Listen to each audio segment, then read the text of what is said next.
Magandang araw sa inyo. Tayo ay pagpapatuloy natin ang ating pag-aaral.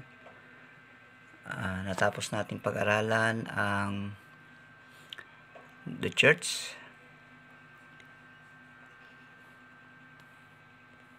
Ang church ay assembly. Ang church as assembly. Yan ang ating napag-aralan nung nakalipas. Ngayon naman ay pag-aralan natin the church has a head. Meron siyang ulo o meron siyang talagang leader na namumuno. Sino ba talaga ang namumuno sa church? Sabi ito, basahin natin. Man-made religion organization have their head, president, pope, moderators,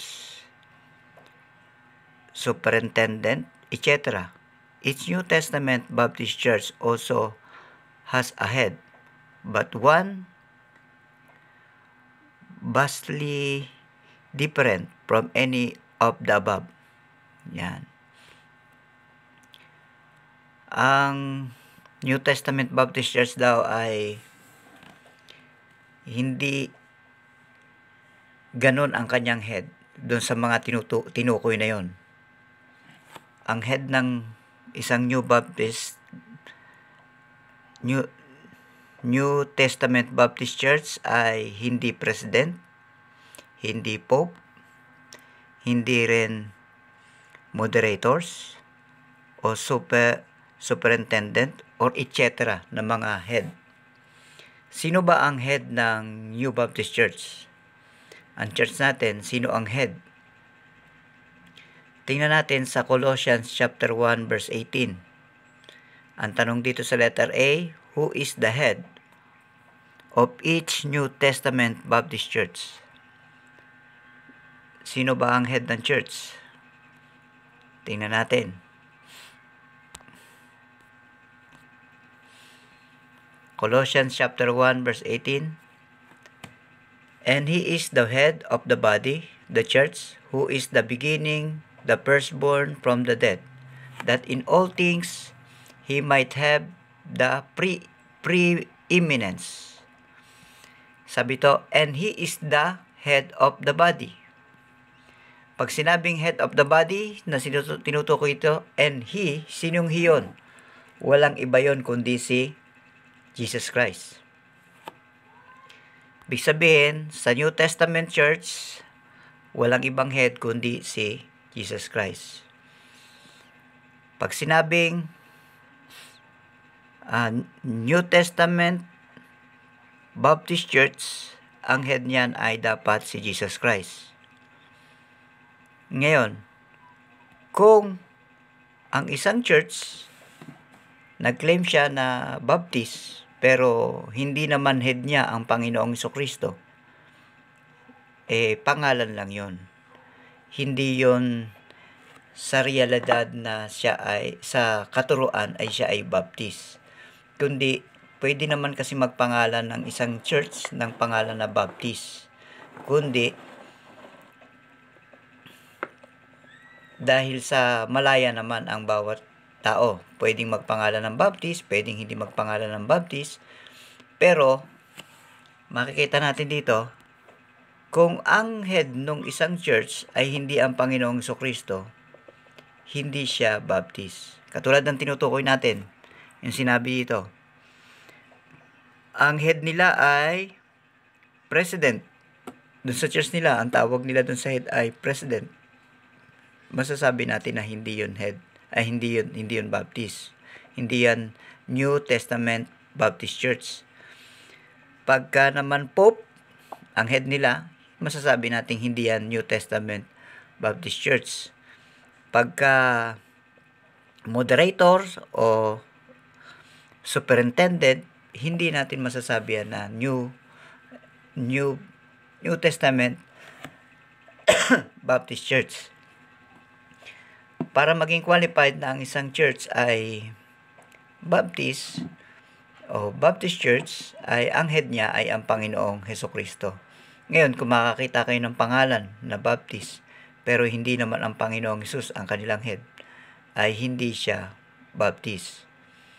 Ordinaryo yung church siya, katulad ng ang head nila ay Pope, ang head nila ay President or Moderators. Malaya naman ang tao kung sinong gusto nilang maging head ng church. Pero, hindi yan masasabi natin na church ng Panginoong Hesus. Kasi, ang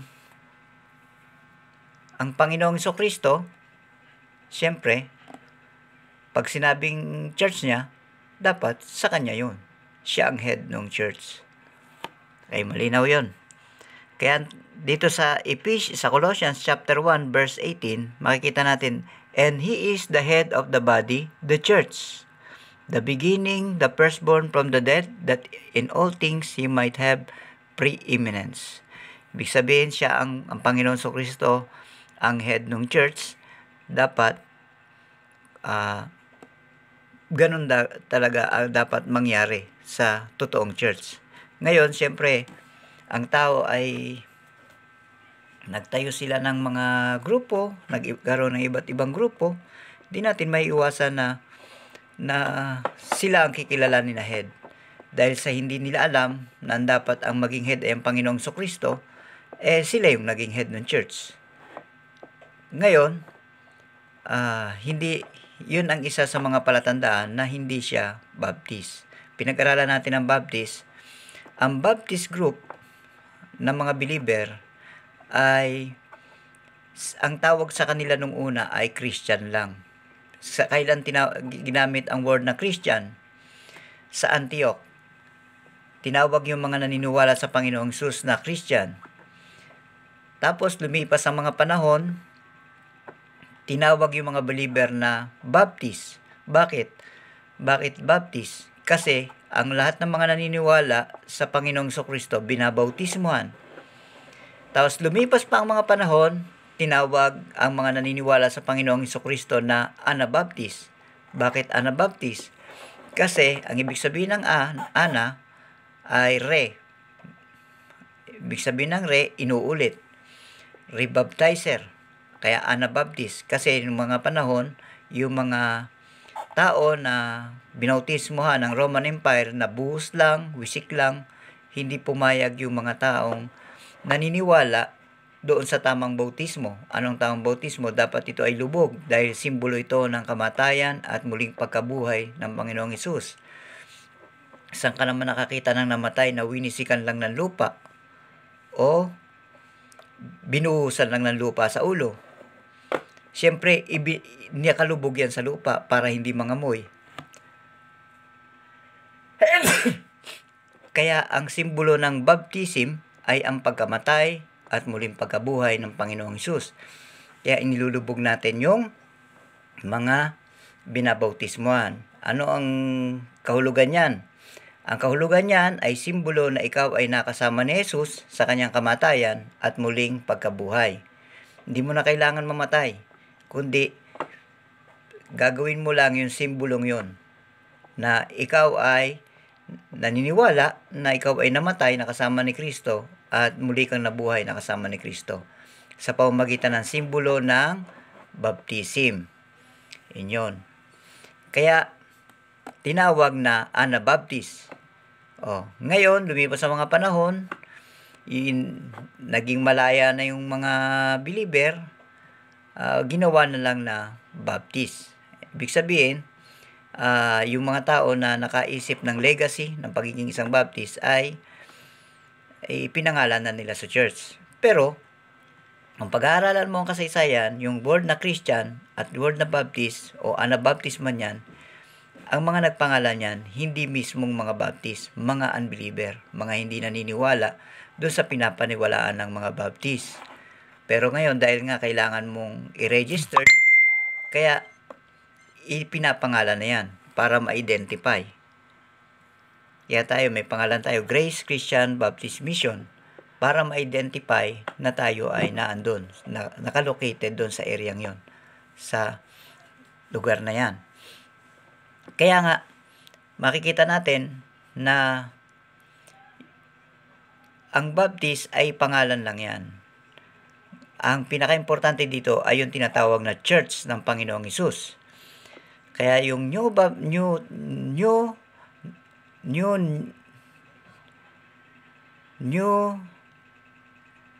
Testament ang New Testament Church na tinutukoy ay ang head niya ay ang Panginoong Hesukristo. Yung letter B na tanong, sabi rito, each church is to be blank, may S, to his head. Anong ibig sabihin ng S? Subject. Yan. Ibig sabihin ng S, subject. Dapat ang church ay sumusunod doon sa head. Sa head ng church. Walang iba kundi ang Panginoong Hesukristo. Sa letter C, sa Galatians chapter 3 verse 1 at chapter 5 verse 7. In what way is a church subject to its head? Saan siya sa papanong paraan siya sumusunod doon? Basahin natin yung Galatians chapter 3 verse 1.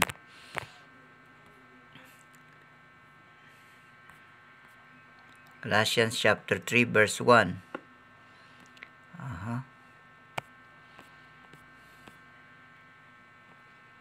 Galatians chapter 3 verse 1. Sabi to, a foolish Galatians who had bewitched you that you should not obey the truth, before whose eyes Jesus Christ has been evidently set forth crucified among you. Yan. Yung mga church sa Galatian, hindi sila sumusunod doon sa truth. Anong truth na yon? Christ had been evidently set forth crucified among you. Ang Panginoong Hesukristo ay napako sa krus para sa kanila. Ang katotohanan, tayong church ay namatay ang Panginoong Hesukristo para sa atin upang bayaran ang ating mga kasalanan. Dapat tayo ay sumusunod doon sa katotohanan na yon, na ang paniniwala natin ay nasa Panginoong Hesukristo, na siya ang namatay doon sa krus para siyang nagbayad sa ating mga kasalanan. Pagka ganon ang idea mo, naniniwala ka na paid na ang kasalanan mo dahil si Hesukristo ang nagbayad sa iyo. Ngayon, kung hindi si Hesukristo ang head mo, abay may mga gagawin ka pa para mabayaran yung kasalanan mo. Kasi hindi mo sinusunod yung Panginoong Hesukristo. Binayaran na ng Panginoong Hesukristo yung kasalanan mo. Ang kailangan lang natin ay sumunod sa Panginoong Hesukristo, na siya yung katotohanan. Kung ano yung kautusan ng Panginoong Hesus, sundin natin. Yung 5, Galatians chapter 5 verse 7, sabi ito, ye did run well, who did hinder you that ye should not obey the truth. Yan. Sino ba ang truth? Ang Panginoong Hesukristo. Sabi ng Panginoong Hesus sa John chapter 14 verse 6, ako ang daan, ang katotohanan at ang buhay. Walang makaparoroon sa ama kundi sa pamamagitan ko. Yan sinabi niya sa Juan chapter 14 verse 6. Kaya makikita natin yung head ng church, walang iba kundi ang Panginoong Hesukristo. Kapag hindi ito sinusunod ng isang church, questionable yung kanyang pagiging isang church ng Panginoong Hesus. Nakuha natin yung prinsipyong yon. Kapag kahit sabihin mo, church ka nga, pero hindi mo naman sinusunod ang Panginoong Hesukristo, questionable yung church na yon. Kung kiklaim niya na siya ay church ng Panginoong Hesukristo. Kasi ang church ng Panginoong Hesukristo, susundin ang Panginoong Hesus. Siya kasi ang head . Okay. Kaya makikita natin, nasa Panginoong Hesukristo yung kwan. Kaya pagka tinignan natin doon sa umpisa, balikan natin, what is the head of its New Testament Baptist Church? Ang head niyan ay ang Panginoong Hesukristo. Dapat siya ay sinusunod. Subject dapat tayo. Nakasubject tayo doon. Kumbaga, siya ang pinakang sentro natin. Susundin natin siya. Tingnan natin dito ang Ephesians chapter 5 verse 23 and 24. May example dito ang church. Tingnan natin ha. Ephesians chapter 5 verse 23 and 24. Eto. For the husband is the head of the wife, even as Christ is the head of the church, and he is the Savior of the body. 24. Therefore, as the church is subject unto Christ, so let the wife be to their own husband in everything. Ayan. Ganyan ang example. Yung relationship ng asawang lalaki at nung babae. May plano yung may plano yung buong pamilya. Siyempre, ang final na nagsasabi diyan yung lalaki, ito, dapat natin itong gawin. Ngayon, dapat pagkakasunduan nila yon. Pero kung ang mangyayari, ayaw nung lalaki, pero gagawin pa rin nung asawa na, sige, kahit ayaw mo, gagawin ko yan. Ibig sabihin, hindi siya naniniwala na doon sa pamilya niya, ang head doon ay yung lalaki. Siya ang nasusunod eh. 'Di ba? Ibig sabihin, sa pag-uusap, dapat ay meron kayong tinatawag na pagkakasundo. Katulad ng church at ng Panginoong Hesus, dapat merong pagkakasundo ang church at ang Panginoong Hesukristo. Kung ano ang gusto ng Panginoong Hesukristo, dapat ganun din ang ganun din ang gagawin ng church. Ngayon, kung meron naman gusto ang church, ipinagpe-pray natin yan. Ipinagpe-pray natin yan na sana loobin ito ng Panginoong Hesukristo. Dapat makuha natin yung prinsipyo na yon na dapat hindi lamang tayo yung nagpaplano, kundi dapat merong itong permission ng Panginoong Hesus. Itong note, may note dito. Jesus Christ is not a figurehead, any church which is not subject to him and his law is out of control. Yan. Sabi nito, in my note dito, kung ang isang church ay hindi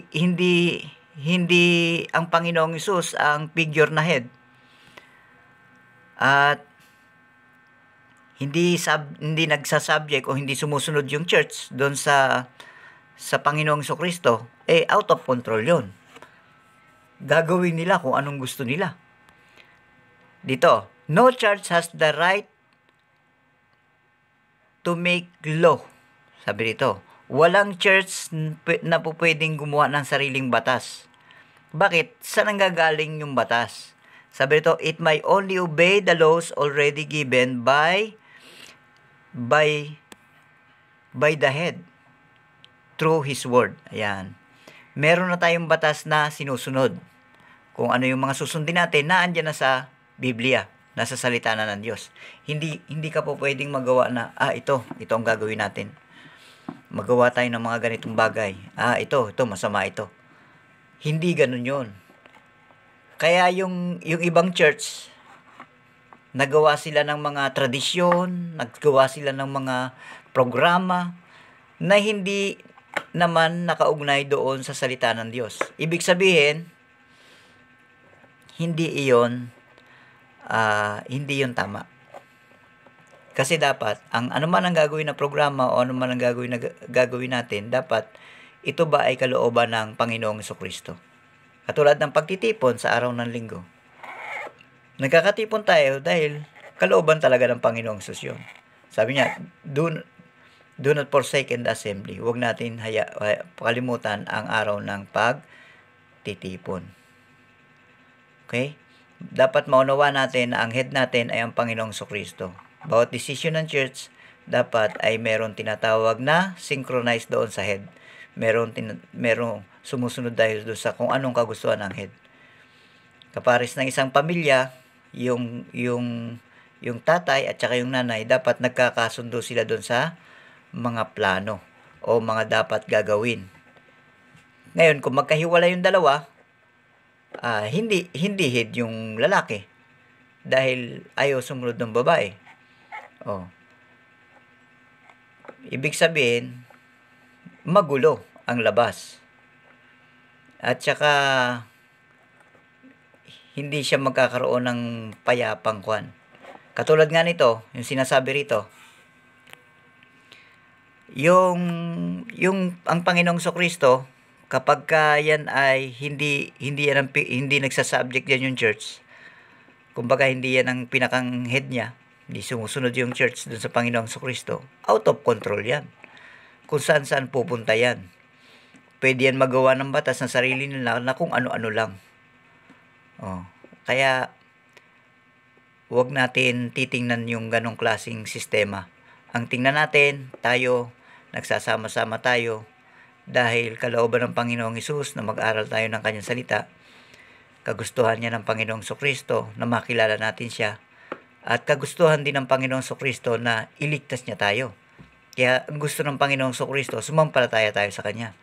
Kaya kung ano yung kagustuhan ng Panginoong Hesus para meron tayong tinatawag na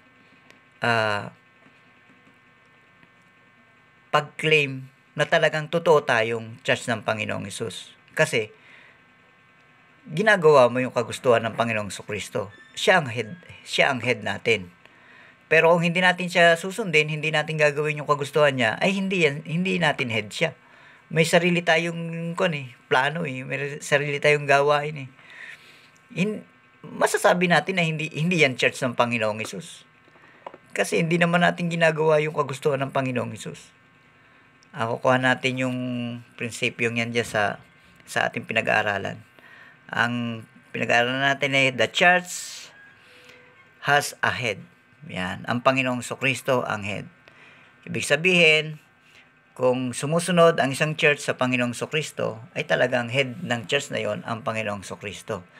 Pero kung hindi ang church na yan ay sumusunod sa Panginoong Kristo, ay questionable na baka yan hindi talaga church ng Panginoong Hesus.